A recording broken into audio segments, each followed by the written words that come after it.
لوگوں یہ ہماری ملاقات آپ کی ملاقات آخری ہے. یہ بات آپ بار بار فرماتے تھے. اور یہ بھی فرماتے تھے الا فلیبلغ الشاہد الغائب، جو پیغام میں نے تمہیں دیا ہے یہ تم سب کی ذمہ داری ہے کہ ان تک پہنچاؤ جو یہاں موجود نہیں ہے. یہ بھی آپ بار بار فرماتے تھے. اور یہ بھی کتابوں میں لکھا ہے کہ منا کے قیام کے دوران یعنی 10 ذی الحجہ کے بعد والی رات اور 11 کے بعد والی رات اور 12 کے بعد والی رات، یہ 3 راتیں منا میں آپ نے قیام فرمایا. اس میں روزانہ آپ رات کے اندھیرے میں آدھی رات کو تشریف لاتے تھے بیت اللہ شریف اور آ کے طواف کرتے تھے. رات کے وقت تشریف لاتے اور آ کے طواف کرتے تھے. اور پھر 13 ذی الحجہ کو آپ نے رمی کی، جمرات پہ آپ نے پتھریاں ماری اور پھر وہاں سے آپ واپس تشریف لائے اور مکہ معظمہ. اور اما عائشہ رضی اللہ تعالیٰ عنہا کے بارے میں حضرت عبد الرحمن سے فرمایا کہ عائشہ اب ٹھیک ہو گئی ہیں، آپ ان کو لے کے جائیں تنعیم، وہاں سے احرام بندھوا کے لے آئیں اور آ کے عمرہ کروائیں. اما عائشہ نے پھر عمرہ باندھا، عمرہ کیا وہاں سے. تب تک آپ ٹھہرے رہے. جب اما عائشہ واپس آ گئیں تو آپ علیہ السلام نے یہاں سے روانہ ہونے کے لیے سب میں اعلان فرما دیا کہ اب واپس چلیں. چنانچہ حضرات صحابہ کرام یہاں سے واپس چلے. چلتے چلتے راستے میں ایک پانی کا نالا آتا ہے. نالا، پانی کے نالے کو عربی میں غدیر کہتے ہیں. غدیر، چھوٹا سا نالا پانی کا. جب آپ وہاں پہنچے تو آپ نے سارے صحابہ کو اکٹھا کیا. اچھا، جب آپ نکل رہے تھے تو نکلنے میں کچھ دیر ہو گئی تو سارے پریشان تھے کہ سارے آ تو گئے، اب کس کا انتظار ہے. چنانچہ کافی دیر کے بعد حضرت اسامہ آئے. حضرت اسامہ چھوٹی عمر تھی اس وقت، ان کی 16 سال کے قریب ان کی عمر تھی. تو اب وہ آئے تو صحابہ حیران ہوئے کہ یار یہ کتنی عظیم شان ہستی ہے کہ ساری دنیا کو حضور نے ٹھہرایا ہوا ہے اس کے لیے. لیکن بعض ایسے بھی تھے جن کی زبان سے یہ نکل گیا اس کالے کے لیے سب کو ٹھہرایا ہوا تھا. حضرت اسامہ کا رنگ ذرا ہلکا سا تھا، پکا رنگ تھا، سانولا، اور ناک بھی ان کی بیٹھی ہوئی تھی. عرب میں بیٹھی ہوئی ناک بہت عیب شمار ہوتا ہے، اور جو نارمل ناک ہوتی ہے اٹھی ہوئی، اس کو خوبی شمار کیا جاتا ہے. ہمارے نبی کے بارے میں بھی جو حلیہ صحابہ نے بیان کیا ہے، حضرت علی نے جو بیان کیا ہے وہ ہے اقن الانف، یعنی آپ کی ناک اٹھی ہوئی تھی. اٹھی ہوئی ناک حسن ہے، بیٹھی ہوئی ناک بدصورتی ہے. تو کہنے لگے کہ اس بیٹھی ہوئی ناک والے کے لیے اور اس کالے کلوٹے کے لیے سب کو ٹھہرایا ہوا تھا. تو کتابوں میں لکھا ہے کہ جن لوگوں نے حضرت اسامہ کے بارے میں یہ الفاظ کہے، اللہ کے نبی کے انتقال کے بعد وہ سب کے سب مرتد ہو گئے، ایمان سے محروم ہو گئے. اس لیے کبھی بھی کسی نیک آدمی کے لیے ہلکا لفظ استعمال نہیں کرنا چاہیے. اللہ تعالیٰ اس کی وجہ سے ایمان سے بھی محروم کر دیتے ہیں. بہت سے لوگ علماء پر، تبلیغ والوں پر، مدرسے والوں پر، خانقاہ والوں پر، داڑھی والوں پہ، نمازیوں پہ خام خواہ چڑھائی کرتے رہتے ہیں، یہ ایسے ہیں ویسے ہیں. بھائی آپ، کمیاں تو ہر ایک میں ہے نا، نبیوں جیسا تو کوئی ہے نہیں. معصوم تو نبی ہوتے ہیں، غیر نبی میں صد و غلطیاں ہو جاتی ہیں. اب اس میں کوئی کوتاہیاں ہیں تو اچھائیاں بھی تو ہے نا. اب یہ تو نہیں کہنا چاہیے نمازیوں کو دیکھا ہوا ہے نمازی کیسے ہوتے ہیں. بھائی نماز اچھا کام ہے، اگر نمازی سے کوئی غلطی ہو رہی تو وہ اس کا اپنا ذاتی فعل ہے. اس لیے کبھی بھی نیک لوگوں کو جن کی زندگی میں نیکی نظر آتی ہو ان کو برا بھلا نہیں کہنا چاہیے، ان کے لیے ہلکی زبان استعمال نہیں کرنی چاہیے. آدمی کے گلے پڑ جاتے ہیں ایسے بول، ایمان سے محرومی ہو جاتی ہے. بہرحال وہاں سے چلے. غدیر خم ایک جگہ کا نام ہے، غدیر ایک نالے کا نام ہے. وہاں پہ جب آپ پہنچے تو آپ نے سارے صحابہ کو اکٹھا کیا. سارے صحابہ جب جمع ہو گئے، کچھ آگے تھے، کچھ پیچھے تھے، کچھ دائیں کچھ بائیں، سارے کے سارے جمع ہو گئے. جب سارے وہاں جمع ہو گئے تو آپ علیہ السلام نے سارے صحابہ کو مخاطب ہو کے فرمایا، الست اولا بکم من انفسکم، کیا میرا حق تمہاری جان پر تمہاری جان سے زیادہ نہیں ہے؟ کہنے لگے یا رسول اللہ بالکل، آپ تو ہمیں بہت پیارے ہیں، آپ کے لیے تو سب کچھ حاضر ہے. جب صحابہ نے یہ جواب میں فرمایا تو آپ نے حضرت علی کو بلایا، اپنے ساتھ کھڑا کیا اور حضرت علی کا ہاتھ پکڑ کے اٹھایا اور فرمایا فمن کنت مولا ہو فعلی مولا ہو، جو مجھے بڑا مانتا ہے میں اسے وصیت کرتا ہوں علی کو بھی اپنا بڑا مانے. فمن کنت مولاہ فہذا علی مولاہ، جو مجھے بڑا مانتا ہے نا اسے چاہیے کہ علی کو بھی اپنا بڑا مانے. اچھا یہ بات کیوں فرمائی؟ اس لیے کہ اس سے پہلے آپ حضرت علی چونکہ یمن سے آئے تھے نا، یمن سے آئے تھے، تو یمن میں جو ساتھی حضرت علی کے ساتھ تھے ان میں ایک صحابی تھے حضرت بریدہ، غالباً بریدہ نام ہے ان کا رضی اللہ عنہ. انہوں نے آ کے حضور سے حضرت علی کی شکایتیں کی. حضور علی کے ساتھ ہم نے سفر کیا، علی نے یہ زیادتی کی، یہ زیادتی کی، یہ زیادتی کی، یہ زیادتی کی. ہمارے نبی کو یہ باتیں بہت بری لگی کہ علی کی شکایتیں کر رہا ہے. حالانکہ یہ ساری باتیں حضرت علی نے جو کچھ کیا وہ ٹھیک کیا، یہ ان کی کم علمی تھی جس کی وجہ سے وہ اس کو غلط سمجھ رہے تھے اور شکایتیں لگا رہے تھے. ہمارے نبی نے اس وقت تو ان کو کچھ بھی نہیں کہا، اس وقت ان کو کچھ بھی نہیں کہا، لیکن جب سارے اگلے پچھلے سارے وہاں اکٹھے ہو گئے نا غدیر خم میں، تو اس وقت آپ نے حضرت علی کے مناقب بیان کیے اور حضرت علی کی عظمت بیان کی اور ان کا ہاتھ اٹھوا کے فرمایا من کنت مولاہ فہذا علی مولاہ، جو میری عزت کرتا ہے اسے چاہیے کہ علی کی بھی عزت کرے، جو مجھ سے محبت کرتا ہے اسے چاہیے علی سے بھی محبت کرے، جو مجھے دوست رکھتا ہے اسے چاہیے علی سے بھی دوستی رکھے، علی سے نفرت نہ کرے. پھر آپ نے دعا فرمائی اللہم وال من والاہ وعاد من عاداہ، اے اللہ جو علی کا دشمن بنے تو اس سے دشمنی کر، جو علی کا دوست بنے تو اس سے دوستی کر. تو وہ جنہوں نے شکایتیں لگائی تھیں اور جن کو حضرت علی کے دلوں میں بدگمانی آ گئی تھی، غلط فہمیاں آ گئی تھیں، ہمارے نبی نے یہ ساری غلط فہمیاں اس اجتماع میں سب کے سامنے دور کی کہ کسی کو غلط فہمی نہیں رکھنی چاہیے، علی مجھ سے ہے، میں علی سے ہوں، اور علی سے محبت کرو. چنانچہ پھر وہاں سے آپ کی واپسی ہوئی اور آپ نے ذوالحلیفہ میں آ کے رات کا قیام کیا، ذوالحلیفہ میں آ کے رات کا قیام کیا. اچھا یہ جو حدیث ہے نا من کنت مولاہ فہذا علی مولاہ، اس حدیث کا جو پس منظر ہے وہ میں نے آپ کو سنا دیا نا. اس پس منظر میں آپ نے یہ فرمایا. اس کا مطلب یہ نہیں کہ میرے بعد حضرت علی کو خلیفہ بناؤ، اس کا مطلب یہ نہیں ہے، اس کا مطلب یہ نہیں کہ میرے بعد علی کو بڑا بناؤ. اگر ایسی بات ہوتی تو نبی کریم صلی اللہ علیہ وسلم کو کسی کا ڈر تھوڑی تھا. آپ کسی سے ڈرنے والے، کسی سے دبنے والے اور کسی سے سہمنے والے نہیں تھے. آپ وضاحت سے کہہ دیتے بھی میرے بعد خلیفہ یہ ہے، میرے بعد تمہارا یہ وارث بنے گا. آپ نے یہ کبھی بھی نہیں فرمایا، کبھی بھی نہیں فرمایا، بلکہ امت کو آپس کے مشورے پہ چھوڑا. امت نے آپس کے مشورے سے حضرت ابوبکر صدیق کو امیر بنایا. حضرت علی سے کسی نے پوچھا کہ آپ کو جو نسبتیں حاصل ہیں وہ تو ابوبکر کو بھی حاصل نہیں ہیں، تو وہ خلیفہ کیسے بن گئے؟ خلیفہ تو آپ کو بننا چاہیے تھا. حضرت علی سے کسی نے یہ پوچھا.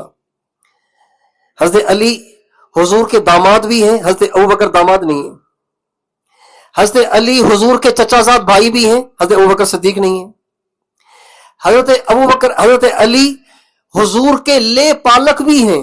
جب یہ چھوٹے تھے نا تو ان کے چچا سے حضور نے ان کو لے لیا تھا، چونکہ چچا غریب تھے تو فرمایا آپ زیادہ خرچہ نہیں اٹھا سکتے، ایک بیٹا مجھے دے دیں، اس کا خرچہ میں اٹھاؤں گا. چنانچہ حضرت علی کو حضور نے لے لیا تھا بچپن میں ہی، جب ابھی چند سال کے تھے تب سے. تو گویا حضور نے بچپن سے ان کی پرورش کی، تو گویا بیٹے بھی ہوئے. تو بیٹے بھی ہیں، داماد بھی ہیں، چچا زاد بھائی بھی ہیں، ہاشمی بھی ہیں، قریشی بھی ہیں. ساری نسبتیں ان میں جمع ہیں، اور یہ نسبتیں حضرت ابوبکر صدیق کے پاس نہیں ہیں. تو کسی نے کہا کہ آپ کو تو اتنی ساری نسبتیں حاصل ہیں، خلیفہ وہ بن گئے. تو حضرت علی فرمانے لگے اصل میں بات یہ ہے کہ نبی کریم صلی اللہ علیہ وسلم نے اپنے آخری بیماری کے ایام میں ہم اپنے مصلی پہ حضرت ابوبکر صدیق کو کھڑا کر کے ہمارے دین کا ان کو امام بنا دیا. بھئی دین میں سب سے بڑا عمل نماز ہے نا، الصلاۃ عماد الدین، نماز دین کا ستون ہے، نماز دین کے لیے سر کی مانند ہے. تو حضرت علی فرمانے لگے کہ حضرت ابوبکر کو حضور نے اپنے مصلی پہ کھڑا کر کے ہمارا دین کا امام بنا دیا. ہم نے ابو بکر کو آپس کے مشورے سے دنیا کا بھی امام بنا دیا. تو دنیا تو گھٹیا ہے نا، جب دین کے وہ امام ہے تو دنیا تو گھٹیا ہے، ہم نے ان کو دنیا کا بھی امام مان لیا. بہرحال وہاں سے آپ واپس تشریف لائے اور پھر ذوالحلیفہ میں آپ نے قیام فرمایا، اور وہاں سے پھر آپ دن کے وقت میں مدینہ منورہ میں داخل ہوئے. یہ ہمارے نبی کا حج تھا. آپ کی واپسی ہوئی ذی الحجہ میں ہی آپ کی واپسی ہو گئی تھی، ذی الحجہ میں آپ کی واپسی ہو گئی تھی، اور اس کے بعد محرم کا مہینہ گزرا، سفر کا مہینہ گزرا، اور ربیع الاول کی 12 تاریخ کو آپ علیہ السلام اس دنیا سے رخصت ہو گئے۔ اللہ تعالیٰ ہمیں اپنے نبی کا سچا غلام بنائے، آپ کا تابعدار بنائے۔ اچھا، ہمارے نبی کے دنیا سے رخصت ہو جانے کا مطلب یہ نہیں کہ اب آپ ختم ہو گئے، نہیں، ہمارا عقیدہ یہ ہے کہ نبی کریم صلی اللہ علیہ وسلم دنیا سے چلے جانے کے بعد بھی اپنی قبر میں زندہ ہیں، یہ ہمارا عقیدہ ہے۔ جب ہم آپ کی قبر پہ جائیں گے، سلام پیش کریں گے، حضور ہمارا سلام سنیں گے۔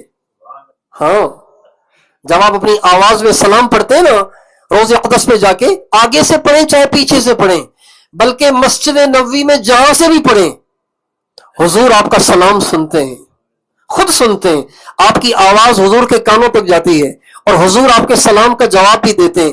اور جب حاجی، عمرہ کرنے والا یا کوئی بھی وہاں کا رہائشی حضور کے روضے پہ حاضر ہو کے حضور سے دعا کی درخواست کرتا ہے، یا رسول اللہ میرے لیے دعا کریں، میں مقروض ہوں، مثلا، یا رسول اللہ میرے لیے دعا فرمائیں، میں گناہ گار ہوں، یا رسول اللہ میرے لیے دعا فرمائیں، میری بیٹیاں بڑی ہو گئی ہیں، ان کے رشتے نہیں ہو رہے، یا رسول اللہ میرے بچے بے روزگار ہیں، ان کے لیے دعا فرمائیں، یا رسول اللہ میں بیمار ہوں، صحت کے لیے دعا فرمائیں، کوئی بھی جب آپ مدینے میں جا کے حضور کے روضے پہ درخواست کرتے ہیں، حضور سنتے بھی ہیں اور وہ دعا آپ کے لیے کرتے بھی ہیں۔ بھائی درود تو آپ دنیا میں کہیں سے بھی پڑھ سکتے ہیں، لیکن یہ والا معاملہ تو کہیں سے نہیں ہو سکتا نا کہ آپ حضور سے دعا کی درخواست کریں اور حضور آپ کے لیے دعا کریں۔ یہ تو تبھی ہوگا جب آپ مدینے میں حاضری دیں گے۔ انشاءاللہ ہم بھی حاضری دیں گے، انشاءاللہ ہم بھی دیں گے۔ وہ دن خدا کرے کہ مدینے کو جائیں ہم، خاک در رسول کا سرما لگائیں ہم۔ اللہ ہمیں وہ دن نصیب کرے کہ حج سے فارغ ہو کے اپنے سارے گناہوں کو بخشوا کے ہم مدینے جائیں، حضور کی خدمت میں حاضری دیں، اپنے گناہوں کے انبار لے کے جائیں گے، حضور سے دعا کی درخواست کریں گے، ہمارے سارے گناہ حضور کی دعا کی برکت سے بخشے جائیں گے، اپنے دکھڑے حضور کو سنائیں گے، حضور سے دعا کی درخواست کریں گے، حضور کی دعا کی برکت سے اللہ ہمارے سارے دکھڑے بھی دور کر دے گا۔ اللہ تعالیٰ ہمیں یہ سارا سفر محبت کے ساتھ، الفت کے ساتھ، برداشت کے ساتھ اور صبر کے ساتھ کرنے کی توفیق عطا فرمائے۔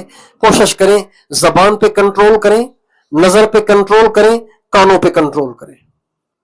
ناگواریاں آئیں گی، اس کو برداشت کرنا ہے۔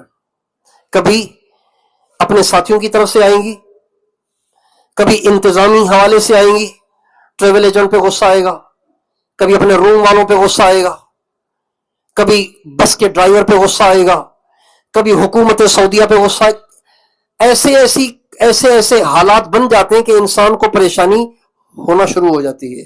لیکن اس موقع پہ برداشت سے کام لینا ہوتا ہے، صبر سے کام لینا ہوتا ہے، اور بردباری سے چلنا ہوتا ہے، اور اللہ سے ثواب کی امید رکھنی ہوتی ہے۔